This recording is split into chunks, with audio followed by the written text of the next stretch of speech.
Hey, thanks for tuning in. We are Living Fit, your trainer's trainer. We not only have education courses for trainers to upgrade their game, but we have full on follow along programs, workouts, exercise breakdowns, nutrition plans, and fitness equipment for you to reach your fitness goals. Now, enjoy the show. What is going on? This is Marcus Martinez here with the LivingFit Show, and I have the amazing, the incredible Jay Ferruggia. Jay, thank you so much for taking some time out of your very busy day to chat with me for some, I don't know why, but for some reason. My man, of course. Always a pleasure.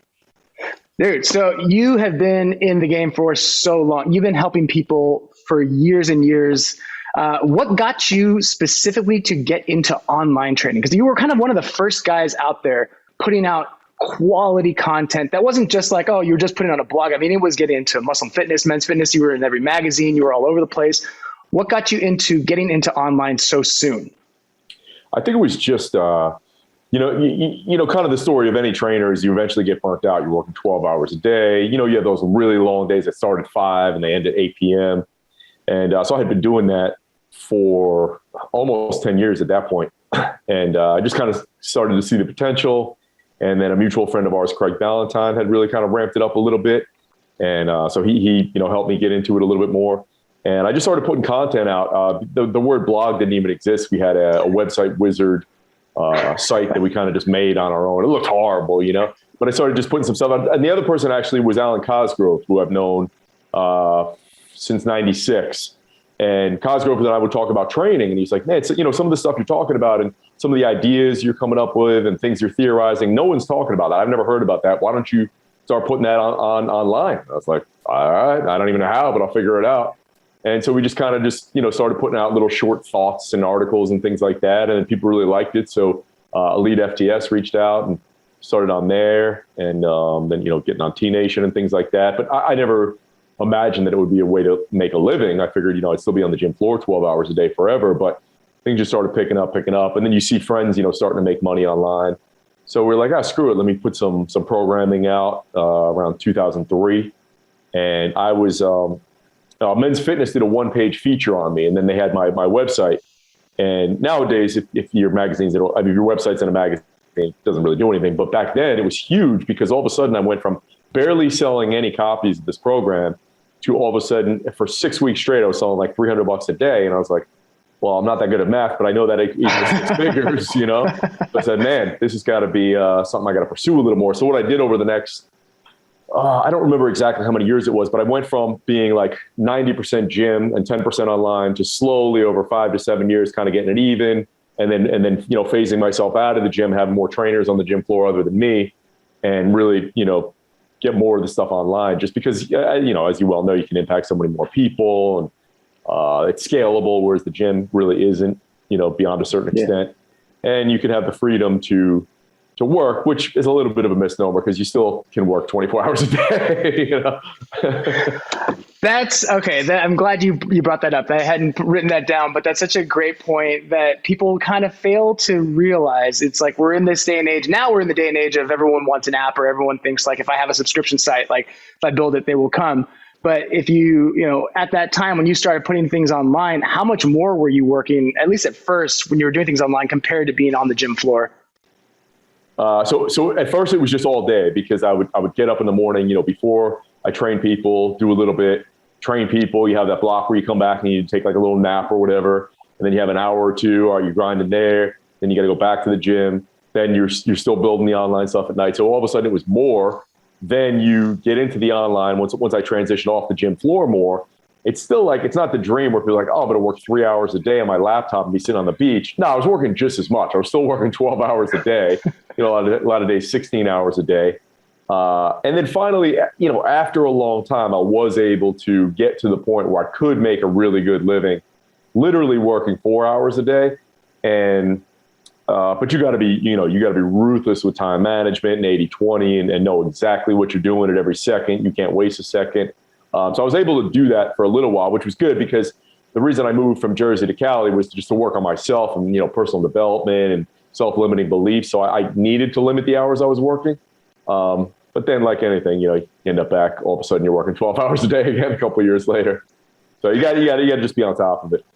So how many years do you think you were working on your online before you got to the point where you can get to 4 hours a day and actually be making a good living? Dude, it was like 10 years.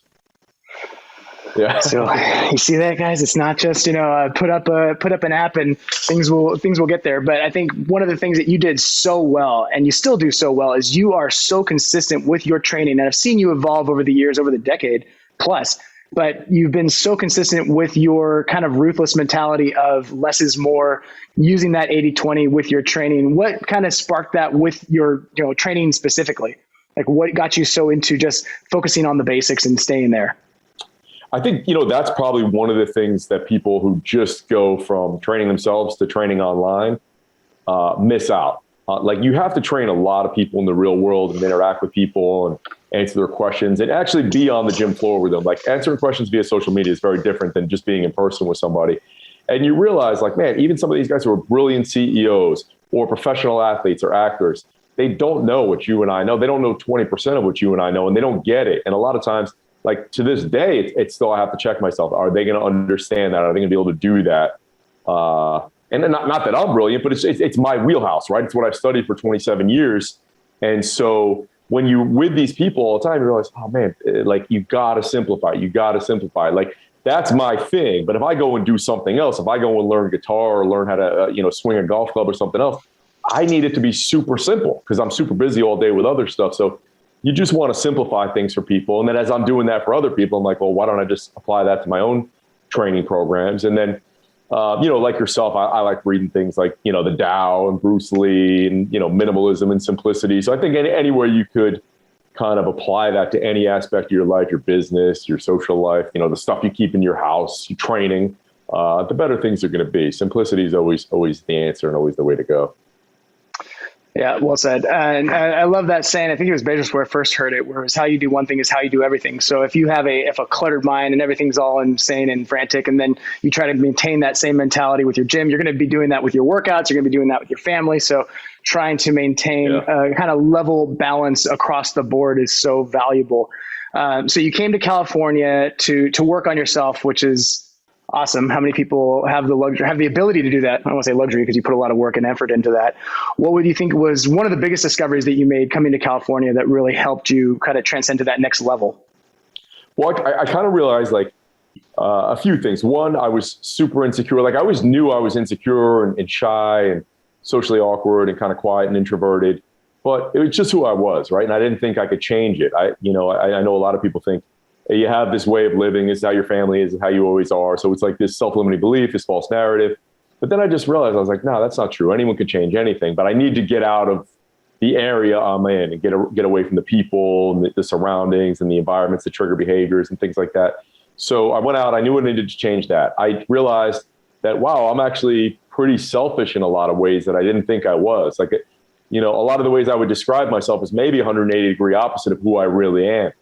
I'm letting fear hold me back in a million different ways. And here I was, back in the 90s or somewhere in those no fear shirts and acting like a tough guy. But I was like, man, all this is like not good. I want to change a lot of these things. And I didn't go into some dark hole of depression or anything. I was just like, okay, I see these things now. I can either live the rest of my life with these things or, take charge of my life and address them. So I went out there, I started doing stand-up, I started doing improv. I surrounded, when I first got there, I knew certain people, but that was a comfort zone for me. So when I got out there, I was always trying to identify comfort zones. Like, okay, this crew is my comfort zone. Making this amount of money is my comfort zone. Talking to these people or doing that. I identified all these different comfort zones.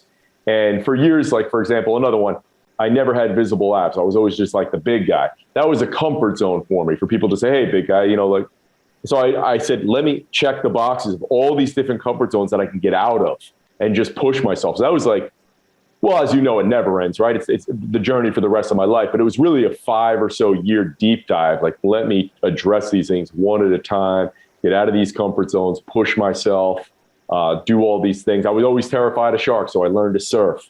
And anything that I could think of that I was fearful of, I started doing. And it just made a huge difference. And, my business grew exponentially because of that.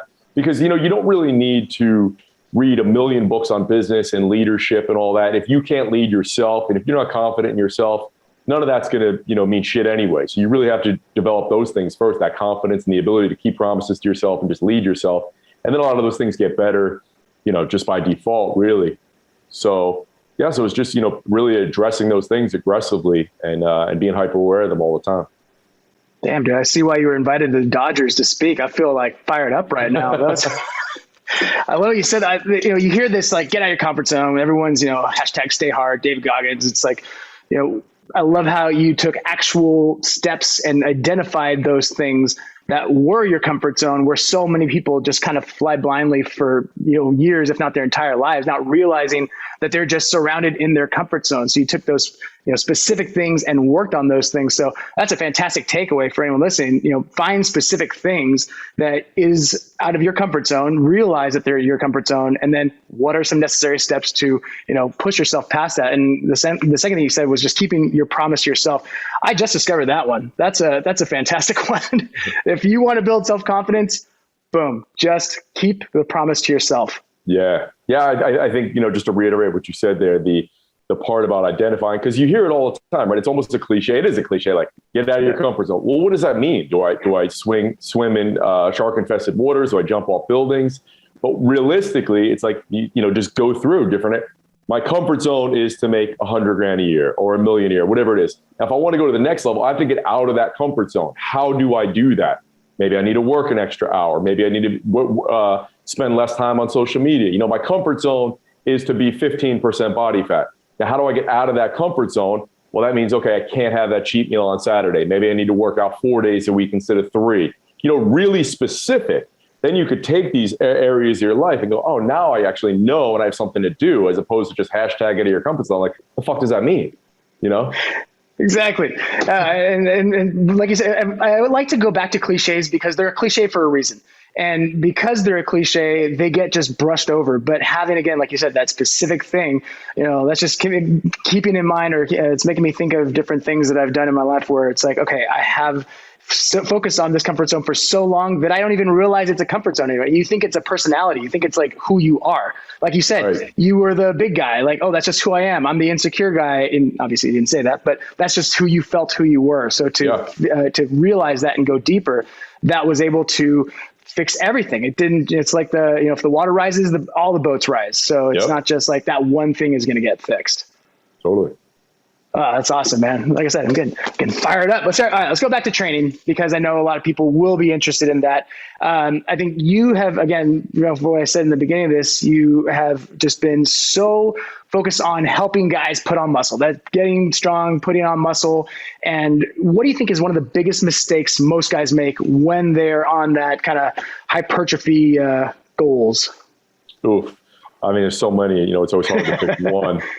I think, let's see. For all of them, they have to buy your program, but just we'll give them one for teaser. Yeah, I mean, I think people just don't think about progression. They kind of just, like if you go to a public gym, you'll see the same people doing the same things forever. They never add weight to the bar.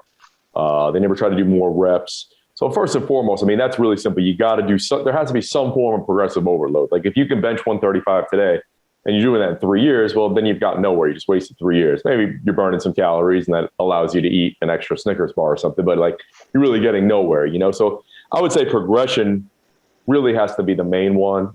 Most people tend to do too much. They overtrain a little bit in terms of volume. And there's so many. I mean, we can get into more of them if you want, but. No, I mean, I think, progressive overload is such an, again, cliche, like, oh, you got to put more weight on the bar. You hear that all the time, but how few people actually do it, going back to comfort zones, because if you can bench 135 for 10 reps, then you're going to go to the gym, you're going to put 135 pounds on the bar, and you're going to do that.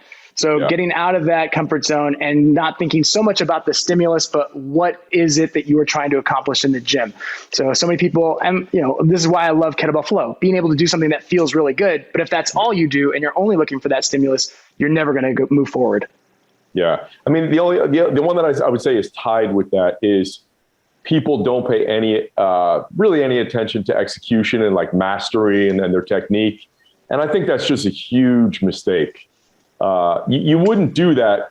Like you wouldn't take that. It's weird to me that people take that approach in the gym, because if you said, all right, I want to go play pro basketball, you wouldn't say, well, technique doesn't matter. I'll just shoot however I want.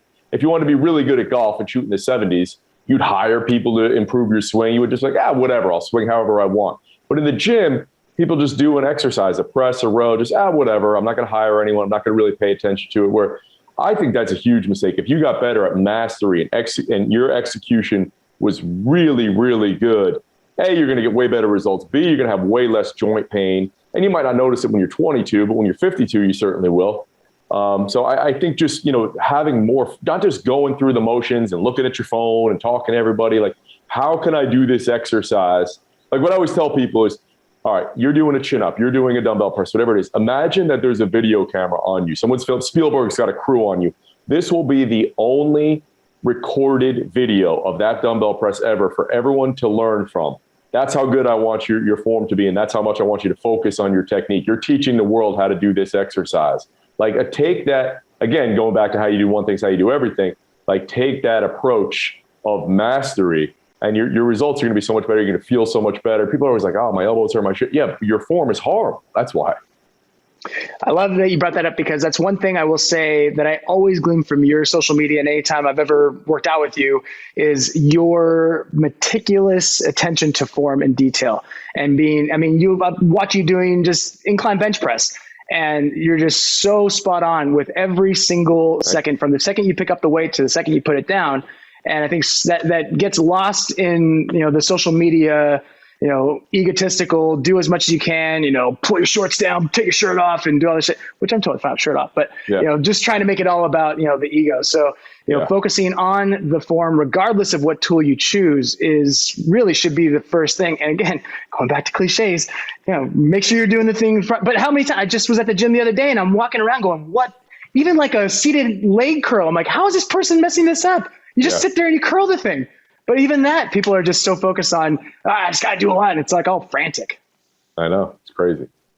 So what, going back to, again, you talked about how much you're working out, you have 3 to 4 days a week and all that.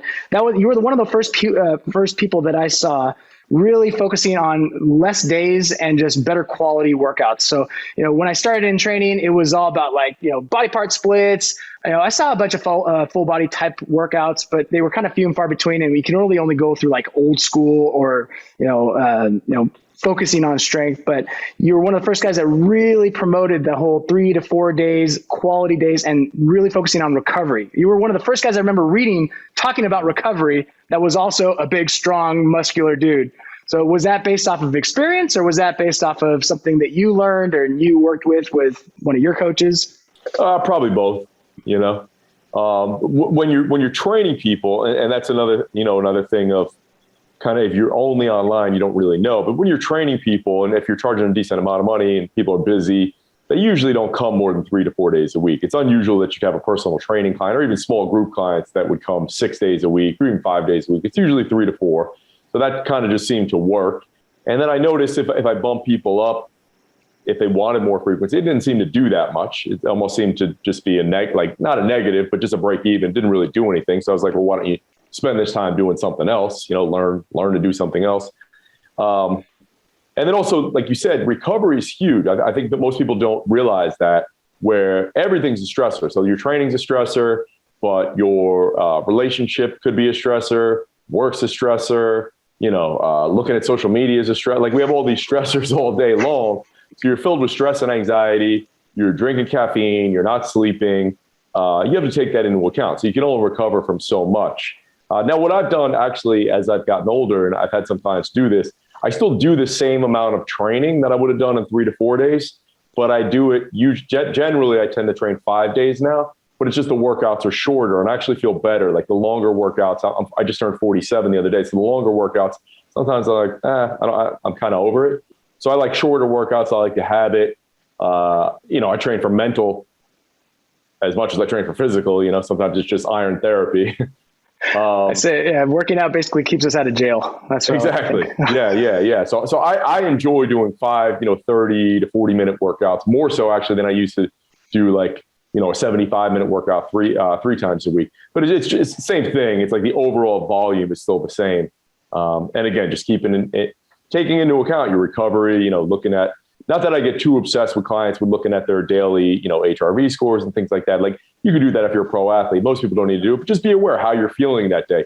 That's one of the misnomers of progressive overload. And I think that's where people get hurt is, yes, you want to progress over time, but it's a little misnomer to think that you're just going to progress linearly at every workout. That's always how I got injured. I know a lot of people, my age, that got injured doing that. Some days you just slept like shit. Your nutrition was shit. Maybe you took a flight the day before and maybe you did 185 for 8 last week, and come hell or high water, you have to get it for 9 or 10 this week. And you can only do it for 6. You have to listen to your body. You realize that after you've been in the game for a while and you get older, you got to really listen to your body and just be smarter about it. And again, PRs come slowly over time, but they don't have to happen every single workout. I mean, then we'd all be, bench pressing 1,000 pounds in 2 years. Yeah, the old Milo of Crotus, right? Yeah. No, I mean, you're obviously a testament to that, and you've been able to train for years and still looking good, looking muscular, put up some good weight. So, taking the ego out and focusing. I don't remember what the saying or where the saying came from, but, train like you're 20 when you're 40 so you can train like or other way around. Train like you're 40 when you're 20. Yeah. So train like you're 80 when you're 10. So, no. Yeah. Exactly. So switching gears a little bit. So I want to talk a little bit about your Renegade Club and what you've really done to help transform, men's lives. You have this incredible program that you take a group of guys and you put them through a, 2-3 day course. And it's actually a full year-long thing. But what got you to go, you still focus on training, you still focus on the physical side, but to get into the mental, the emotional, the spiritual side of, transforming somebody? Yeah, it was after I moved to Cali from Jersey, and I kind of had that, I think it was 3 or 4 years that I had stopped doing events. Because in Jersey at the gym, we would do events. They were just training workshops. There were 2 days, people would fly in from around the country, around the world. And then, so when I got to Cali, I didn't have a gym anymore. I wasn't doing live events. I was working on myself. But a few years into it, I was like, man, I've grown so much. I've evolved so much. There's so much I want to share. I want to get back into doing live events. I have way more confidence now. I've been doing stand-up and improv and, public speaking and stuff. So I definitely want to do those. I'll be way better at it. But I didn't just want it to be where all we did was just go into the gym and train for 10 hours, 2 days in a row. I was like, let me incorporate some other stuff, some of the mental, some of the emotional, certainly some of the bonding stuff, because I went to Cali. I literally had 3 people's numbers in my phone that I knew when I moved there. And I left with like 300 people's numbers. Like, people knew me as like Brandon Lilly would call me the nucleus, and people just knew, my friends called me the mayor because I knew everybody everywhere. There was nowhere we could go in LA where I wasn't running into people. I wasn't making friends. If there was ever a UFC party or a Super Bowl, there was 30 people at my house. And so I got really good at, building relationships and connecting people. I was like, well, let me do that with guys. Because so many guys don't have those relationships. They don't have those connections. They don't have those male bonds. And I know that that's missing for a lot of people. So I kind of just came up with this concept, and we evolved it each event we did over the first 3 or 4 years until we kind of, settled in on a formula for it. But yeah, like I said, like you said, you came to one. It kind of just goes through, there's physical challenges, there's mental, there's emotional, and there's definitely bonding, which to me is so cool to see guys. Like, dude, we have guys that have, when did we start doing the events? Maybe 8 or 9 years ago, that came to the first one and they're still super close friends. Like 2 guys who are best friends to this day, and we're at each other's weddings. And we have so many of those kind of experiences, which I love to hear, And then to this day, if I'm speaking at things, like I'm speaking at a thing in Seattle in a few weeks, and so many of the guys have hit me up, they're going to be there, and they're all looking forward to kind of, a little reunion, connecting. So that's really cool, and just seeing that growth. Like when you're on the gym floor, it's super cool to see someone get a scholarship or someone set the stolen base record or rushing record, and that's great. But, I feel like this next evolution has been even better, where you see guys, still get in great shape and set PRs and things like that. But when they're doing that and their business grows, or they, all of a sudden have new best friends, or their marriage was a disaster and now it's fixed, like all these things, it's super cool to see that. And to see guys, like we had a guy, a couple different guys actually that I could think of that were super shy, socially awkward, quiet. Actually, now that I'm thinking about it, there's a handful of guys that I could tell their story from start to finish, but completely evolved into totally different people, like charismatic, confident. Their posture is different. The way they walk is different. The way they enter a room is different. And just to see that, like, every every 90 days when we meet up with the guys who jump into the year-long program. And then some guys have stayed in for 2 years, for 3 years beyond, and or just to see them later on in life. Like it's really cool. As much as I love the physical and the training and all that, to see someone make that all-encompassing change is really cool and rewarding. Yeah, no, that's awesome. And, I think for guys specifically, if we have an issue with something, we have a lack of confidence or insecurity, we typically keep that to ourselves. And like you said, we treat it like it becomes a personality. Like that's just who we are. And you bury it. And you don't realize that you could be living this freaking amazing life if you just got out of that comfort zone and started, actually building that confidence. And, going back to you said about the brotherhood and, that just connection and, brotherhood, sisterhood, or whoever you're with, but making connections with people so that you can not only have some accountability, but you can have someone that you can really connect with is so powerful. It's so cool to see guys that are still going through that after years after going through through your course. That's freaking awesome. Yeah. One of my favorite things that we did when I went through your thing was the improv. That was the first time I fudging hated the idea of improv. I love the idea of comedy, love the idea of stand-up, but improv was like, it just, I can feel myself getting uncomfortable right now. Yeah. But it was so cool to go through it and get that feeling of like, oh, wow. Like it really builds a level of confidence that I never would have guessed had I not actually gone through it. Yeah, totally. What got you into that? What got you into, you said you came and did improv in LA, but like, why did you select, like, I'm going to do an improv class? Well, it was actually, I took a stand-up class first, and it was good. Like, I definitely got something out of it, but I don't feel like I got as much out of it as I had anticipated or expected. And then one night, my friend John, John Morrison, he's a pro wrestler with WWE, he said, hey, we're doing an improv show at Second City tonight. You should come check it out. And I was like, all right, cool.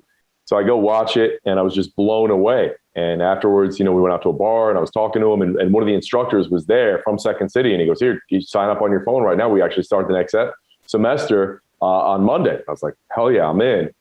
And for some reason, just the first class I got into, I was like, oh, wow, this is what's missing. This is going to be so good. This should be required in high schools because it teaches you listening skills. So we have all kinds of public speaking classes and then, stand-up classes, whatever, but we don't have any kind of communications classes. Like you can major in communications, but who's teaching you how to listen?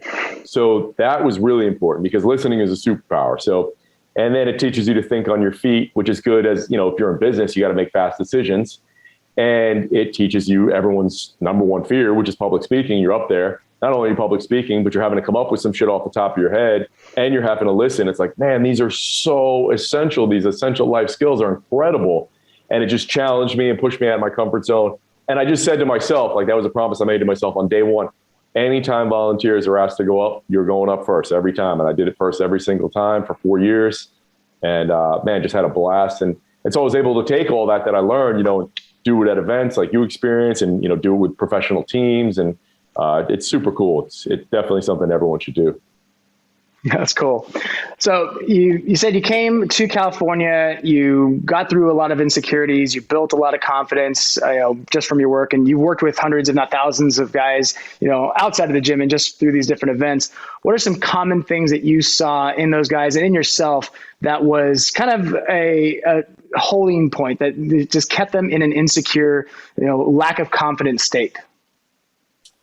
I think just making that assumption that people are judging you and people want you to fail. And, so many people actually fear success more than failure, and they just cling to that kind of comfort zone. So I think it's just that judgment, really. If I had to pinpoint one thing, and then you also think, okay, everyone's judging me and no one can relate to what I'm going through. Total bullshit, 100%. Like every guy that's come to those events, and any guy you talk to that's going to be brutally honest with you, if you share what your struggles are, what your insecurities are, the guys are going to be like, oh, yeah, me too. I have the same fucking thing. Like, you realize it's universal. We all have these struggles. Maybe not the exact same things, but generally a lot of the same stuff. We have a lot of the same thoughts.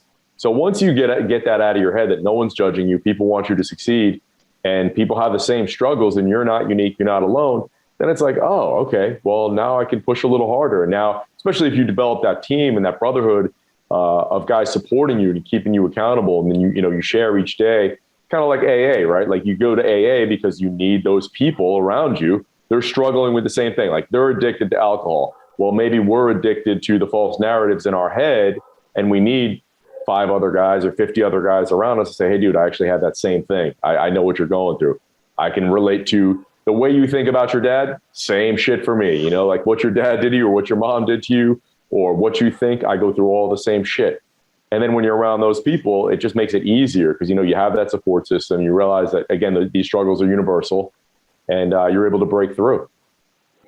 No man is an island. I mean, exactly. We think it's a bit of a cliche, but it's for a reason. People just think, you know, I like what you said about, you know, people think, you know, everyone's judging you, and nothing could be further from the truth. Like nobody cares. Who cares? That one person on social media that makes a troll comment, and even then they've literally forgotten about you after they've made that comment. So nobody cares. No, not at all. So what advice, I know there's a million, you could probably write a book and give it to him, but what advice would you give 25-year-old Jay, young Jay, who's in that place where he doesn't really know, he's building something, he's built something, you know, he's on his way up, you know, so to speak, but what advice would you give him to kind of, if you were to condense, you know, the last 15, 20 years, what would you tell him? I would probably say, you know, just what we just discussed there. Like, I just didn't know that. I had all those beliefs that were incorrect. So those two things, and I would say get around, like start investing in yourself way sooner. Go to events. Like I just stayed in that bubble. I would wake up, I would drive 5 minutes down the road or 10 minutes down to the road to the gym, stay there all day, drive home. You know, and that was it. On the weekends, I go into the city and party, but it was personal development, you know, just drink until 4 a.m. and that was it. So I would say really challenge yourself earlier. I wish that I invested in myself. I wish I went to events because the kind of people that you need that are going to help you grow, they're probably not going to knock on your door. They're probably not down the street. They might be, but people that are, if you want to find like-minded people, you have to get on a plane, you have to go somewhere, you have to pay to get in the room with people who have skin in the game, people who are investing in themselves. I mean, most of my closest friends and the people that elevate me and lift me to a higher level, I paid to meet. You know, like I spent a lot of money to be at these events and be around them. And now they're, you know, they stay at my house and I stay at their house and they're super close friends. And you could not put a price tag on that. I would give my life savings to call some of those guys friends. You know, it's so important. So that would really be it. And that's why I always admired guys like, do you know Nate Green? I don't know him personally, but I know. Okay, so read his articles. I know of him. I was trying to connect with Nate when I was out in Montana, but it just didn't work out. But Nate, when he was 18 years old, he went to an event. I met him in 2006. So I've known him for a long time, and he basically spent his last dime to get to this event. And I was there, Cosgrove was there, Craig was there, and he hung out with us all weekend. You know, and then he went on to work for John Berardi in Precision Nutrition, and now he works for Sam Harris and Waking Up, and like he's manifested all these things, and anything he's ever told me that he wanted to do, somehow a year later he manifests it. You know, a guy like Xander Fryer who's younger, and he did the same thing. Like he paid to get in the room. So you know, I waited way too long to do that. I should have been at these events. I mean, I was going to strength and conditioning workshops, of course, but like you're just there with a bunch of other insecure meatheads and you're learning how to squat and things like that. I should have done some of the other stuff way earlier. Man, that's such great advice for any age. It doesn't have to just be young trainers, but you know, young trainers that come into courses, they're always asking like, what should I do? What should I do? How should I build social media? And my answer is always go network. Go find coaches, go find people that are doing what you want to do and then beyond, and then either pay for their course, pay for their training, try to connect with them. You know, like you said, put a little skin in the game. But networking is the most invaluable tool you can do because it will connect you with obviously so many people. And as long as you don't come off as an asshole or trying to get something, you can actually create some fantastic relationships that are going to help you in your business, that you'll be able to help them. And it, like you said, it takes you out of your comfort zone and just kind of builds a level of confidence that will go beyond what any book or anything that you could just read. Totally. And you know what else I thought of there too is, while you're saying that, I guess I went to the event selfishly. Like I was like, all right, just let me learn all the things, how to do a snatch, how to do this, and then come back, teach my clients that. But I was never there to build relationships, which was totally stupid, which was horrible. And I didn't focus on helping other people. It was always like, how can I get better? How can I improve my skill set? How can I make more money? But now if you go to an event, like if I just met you, I'd be like, all right, who can I help? Who can I introduce Marcus to? What can I do for him? when you get out of your own head and you focus on helping other people, life is so much better and things just get better for you. But like, if all you ever think about is yourself, like you have so much stress and anxiety, you could pick yourself apart. So I always encourage any guys that come through the program, like, whoever you develop a close relationship with, and should be multiple guys in it, always be aware of thinking of like, how can you help them grow their business or, plow through any insecurities they have. And life just gets better. Just, I don't know what you want to call it, a law of the universe, whatever. Like, life just gets better when you're focusing on helping other people. If you just focus on yourself, you're miserable. It's fantastic advice. I've been getting really into listening. I love, I walk every day. I love listening to different videos and YouTube videos and podcasts and stuff. And I've been going back in time. I've been loving like Earl Nightingale, like, 40s, 50s, kind of the pioneers in the self-help world. Yeah. And there was a quote I just wrote down today. And even though we know this logically, and it's also kind of become cliche, but your success is in direct correlation to how much service you provide and how many people you help. And when you think, success, we, obviously just think monetary, but like you said, you feel amazing. You're going to feel so much better when you turn the lens away from yourself and you focus on how can I help somebody else today? No matter how seemingly insignificant, how can I help them today? And how can I help them achieve something? How can I connect them with somebody? Even if there's nothing in it for me, even if I don't get a cut or anything like that, having that mentality is, again, a testament to why you have so many friends and you have so many people you can rely on, because you have been that for so many years. So again, for people listening, if you focus on what can I do to help other people, everything will grow. We're in this, again, in social media, even though it's not just a PR reel where you're trying to show all the cool stuff you can do. It's also this like, how can I get more? How can I get more? How can I get more followers? How can I get more people looking at my stuff? How can I get more people subscribing to my stuff? It's like, no, there's no competition. There's zero competition. Yeah, right. But we're led to believe that you have to win, somebody else has to lose. Yeah. Well, man, what is the next evolution of your Renegade Club? I know we were talking about it beforehand and how you're looking to expand it and grow it. What are you trying to accomplish with that? So it's kind of a work in progress right now. We're getting ready to launch something new in the next few weeks. But I want to. So for the last few years, it's been a fairly high price thing. So we're launching a little bit more of a scaled down version to kind of help out more people. But I don't want to give all the details away yet. We're still kind of finalizing and hammering out all the details. But yeah, I think it's definitely going to be epic. It's going to be life changing. And we actually simplified things. Going back to what we were talking about earlier. That's what I try to do with every aspect of the business. But with this, over the years, we try so many different things because you always have an arsenal. You're always learning stuff. You're always evolving. You're always reading books, meeting cool people. And, I might get an idea from you and I might get an idea from Bedros, or I might see what Jasani's doing. Be like, oh, maybe we should try that. Maybe we should try that. Maybe we should try that. And then you still want to have that Bruce Lee thing, take what's useful, reject what's not, and keep it simple. So really what we've done with the new program is we've taken the 5 core things that are really the most dramatic, that change people's lives the most. And I just want them to do those 5 things every day and have the support, have me in there coaching them through it, have my coaches in there, and have a support team. And man, if you can do these 5 things, keep these 5 promises to yourself every day, you will totally transform your physique, your mindset, your relationships, your business, your leadership ability, all these things. Dude, that's fantastic. And really, what the program that you've done so far, obviously I don't know the new one you're doing, but it is awesome. So for anybody who is interested about leveling up their life, leveling up their training, their business, all those things, it will definitely help you change, your paradigm on how you view things. And again, just to get outside your comfort zone and just kind of get to that next level in life, whatever that means to you. So it's been awesome to, obviously to talk to you right now, but it's been awesome just to watch you grow and evolve over the last, few years from when I was following you to when been able to connect with you. And then, now just being able to sit here and talk with you, man. So it's been a pleasure. It's been an honor and really, really awesome and excited to see what you got coming up. So last question I've got for you, and we ask this at the end of all these, is what does Living.Fit mean to you? I thought you were going to ask for my top 5 MCs. I knew you were going to think that, and that's why I had to keep you on your toes. So I didn't bring up comedy, and I didn't bring up 90s hip hop.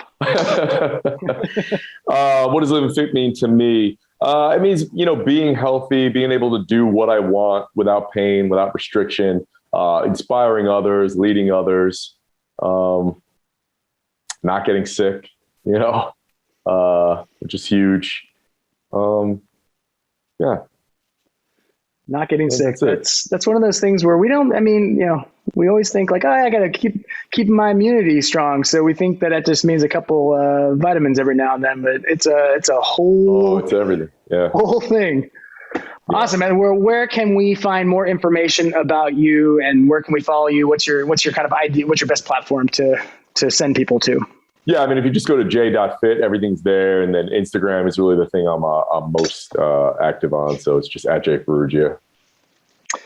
Don't lie. I know there's a secret TikTok somewhere in there. There's going to be.